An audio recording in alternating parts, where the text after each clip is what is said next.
Good day. I'd like to welcome you to the lectionary study that we are doing for today. This is for Sunday, June the 28th. These texts will be ones that we use for worship. And the first two that we're going to do this morning are Genesis 22, 1 through 14, and then we'll take a brief look at Psalm 13.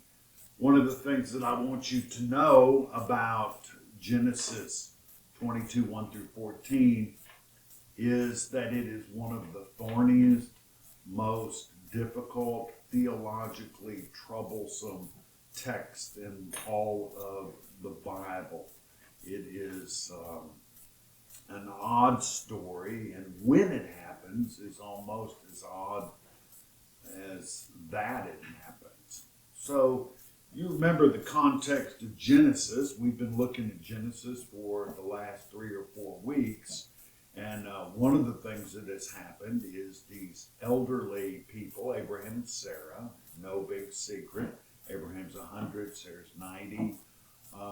They have been wanting a child. And from about chapter 12 on in Genesis, God has promised that Abraham would be the father of the nations, and he ends up being the venerated elder or father of not only Christianity and Judaism, but also Islam. So Abraham's an important character, and a week or two ago, we read the story about how there was a promise made by the 3, perhaps angels, that were by the oaks of Mamre, who said, at this time next year, we will come back and you will have a child. And the you that they were referring to was Sarah. And so Sarah and Abraham both laughed at the proposition of a 100-year-old man with a 90-year-old wife having a child, and yet it came true. So when the child was born, to commemorate that moment and also to commemorate the moment of the announcement to the couple, they named the child Isaac, or he who laughs. And so that is how the name turned out. Now, not too long after that, God comes, Yahweh comes to Isaac, and he makes a stern request. One could say a command or even an order that he should go. After these things, God tested Abraham. Now, this is a test which suggests that God does not know in advance how Abraham will react. Because essentially, by asking Abraham to take his son Isaac 3 days' journey into the wilderness and to sacrifice him, Yahweh is asking Abraham to do the very thing through which the promise that God has made to him can be fulfilled. And so there's a paradox going on here of sorts, which is that the promise is about to be sacrificed. And so it puts Abraham in a great dilemma. Now, certainly he has another son, Ishmael, but the son of the promise from Yahweh is Isaac, and he is the fulcrum upon which, at least to this point in the book of Genesis, that the whole story turns. And so there's really 3 scenes in this particular story, Genesis 22, 1 through 14. The first one is the command that God comes. Yahweh says, take your son, your only son Isaac, whom you love, and go to the land of Moriah and offer him there as a burnt offering on one of the mountains that I will show you. This sounds very primitive, but in the time of Abraham, there were certain tribes and groups that would have been people that would have sacrificed children. There was a god, he's mentioned in the books of Kings, Moloch, and Moloch required child sacrifices. And the Hebrews were very much against this, and there are some scholars that have suggested that this particular story, as horrid as it seems, is placed in the Bible to give the explanation about why Hebrews, contrary to the other tribes that live around them at this time, do not do child sacrifice. And this story is one way to explain that. Whether there are other scholars that say that's balderdash and they don't believe it. But all I'm saying is there are various ways to look at this story. And so the first thing that happens is Abraham's addressed. God tells him to go and do this thing. The second thing that we need to remember about this very first part is that Abraham did just like he did in 12. God said, go to Abraham in chapter 12:1, and then a few verses later it said, and Abraham went. Here we say, so Abraham rose early in the morning, saddled his donkey, and took 2 of his young men with him, and his son Isaac. He cut wood for the burnt offerings, set out and went to the place in the distance that God had shown him. And on the third day they reached the place, left the 2 servant boys behind, and he took his son. And so this leads us right into kind of the second of the 3 scenes. The first scene, of course, is that Abraham is addressed by Yahweh. The second scene is that Isaac addresses Abraham. And so Abraham told the young men to stay there, and after he did that, then as they walk along further, in verse 7, Isaac said to his father, Abraham, father, and he said, here I am, my son, which is the same response that Abraham gave to Yahweh. And so he said, here I am, my son. The fire and the wood are here, but where is the lamb for the burnt offering? This is what the child is asking. One can only imagine what was going through not only Isaac's mind.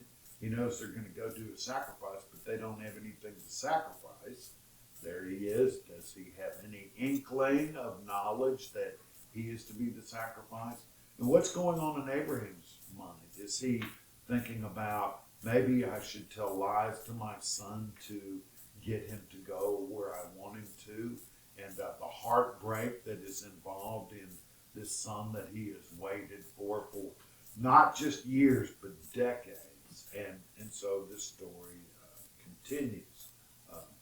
And one of the things that Abraham tells Isaac is, God will provide. And that's where the word Moriah comes from in this story. Mount Moriah is basically means the mountain where God provides. And so as we look at verses 9 then through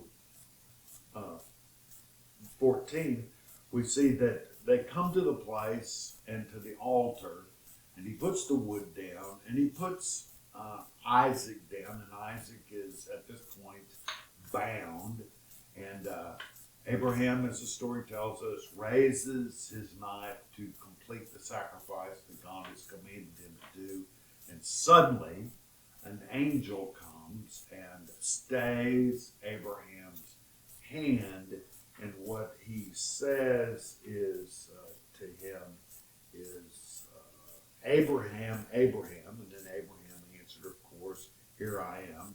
This is the third time that he's done this. And the angel says, do not lay your hand on the boy or do anything to him, for now I know that you fear the Lord, since you have not withheld your son, your only son, from me. So one of the things that I think is important to see in this text is, now I know. This is what Yahweh says through the agency of the angel. Now I know, as if to imply, I didn't know until now. Now I know that there are a lot of people that believe deeply in predestination, double predestination, determinism, and all the rest. But I think this text suggests to us that it was a real test of Abraham by Yahweh, because Yahweh wanted to know for sure. And it's very much the same issue that goes on in the book of Job. Does Job worship God for naught, or does Job worship God for all the rewards and the material possessions that Job owns? Because Job is a very, very, very wealthy person. Here, the same sort of question could be asked. Is Abraham faithful to Yahweh because of the rewards that Yahweh offers and gives? Or is Abraham actually obedient to God because he loves God regardless of whatever gifts are given? That's the story. And of course, after this story kind of blows by us, we continue with the story of Genesis. But this is a very important story for the promise to Abraham from Yahweh to be fulfilled. Now, I guess that we would look at Psalm the 13. And let me turn to this. Psalm 13.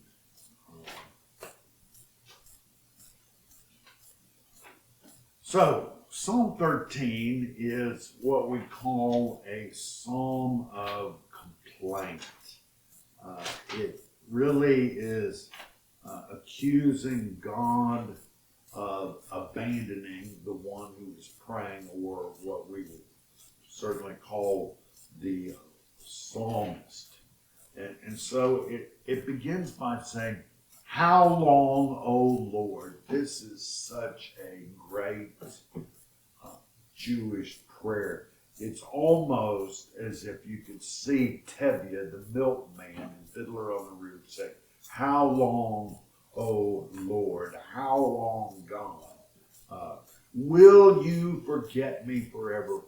How long will you hide your face from me? How long must I bear pain in my soul and have a sorrow in my heart all day long? How long shall my enemy be exalted over me?" And so, what this psalm of complaint is it's a complaint that is enunciated with four main questions. Will you forget me forever? How long will you hide your face from me? How long must I be or bear pain? How long shall my enemy exalt over me? And so these are the four questions that basically the psalmist is saying to God, "God, listen to me." It's almost as if God gets grabbed by the psalmist by the lapels, and he's shaking him, saying, "Will you pay attention to me?" Some years ago, one of the best sermons I ever heard on prayer was from Fred Craddock, and his title for the sermon, which is something that you could hardly ever forget, is called "Pray Through Clenched Teeth." Praying through clenched teeth. That is, that sometimes we are so upset, so frustrated, in such a state of anxiety that it's almost as if we do not pray in a measured, quiet way like we do in our room, in our prayer closet, in our sanctuaries, but rather it's like we are screaming right in God's face. And so this psalm of complaint starts in that way with these four questions, basically. How long, O Lord? The second thing that happens is that we have what are called petitions and motivations, and this would be in verses 3 and 4. "Consider and answer me, O Lord my God. Give light to my eyes, or I will sleep the sleep of death. And my enemy will say, I have prevailed. My foes will rejoice because I am shaken." So basically, the easiest way to understand these two verses is that the psalmist is appealing to God's pride, whatever that is. He's basically suggesting to God or Yahweh that if Yahweh allows this person's enemies to prevail over him, then the enemies will basically make fun of God or mock God and say God can't protect his people like he has promised them, and that as a byproduct also the psalmist will also suffer if God doesn't respond. So he asked God to consider. He asked God to give him light. He asked him this so that the enemy will not be able to say, I have prevailed, and that the foes will not be able to rejoice because they have shaken this psalmist. And then there's kind of a third part of this psalm. It occurs in the last two verses, which say, but I trusted in your steadfast love. My heart shall rejoice in your salvation. I will sing to the Lord, for he has dealt bountifully with me. Now, if you contrast those two verses with the first verse, how long, O Lord, will you forget me forever? You can tell that someplace between verse 4 and verse 5, the petitioner or the prayer, somehow his prayers have been addressed and answered by God, because it's like he's a complete different person. He has been transformed from something of a miserable insect into a beautiful butterfly. He is so happy. He's trusted in God's steadfast love. His heart now rejoices in God's salvation to him. He's now going to sing. Before he was complaining, but now he is getting ready to sing because Yahweh has dealt bountifully with him. He is someone who has now received great goodness from the hand of God, and he is very happy.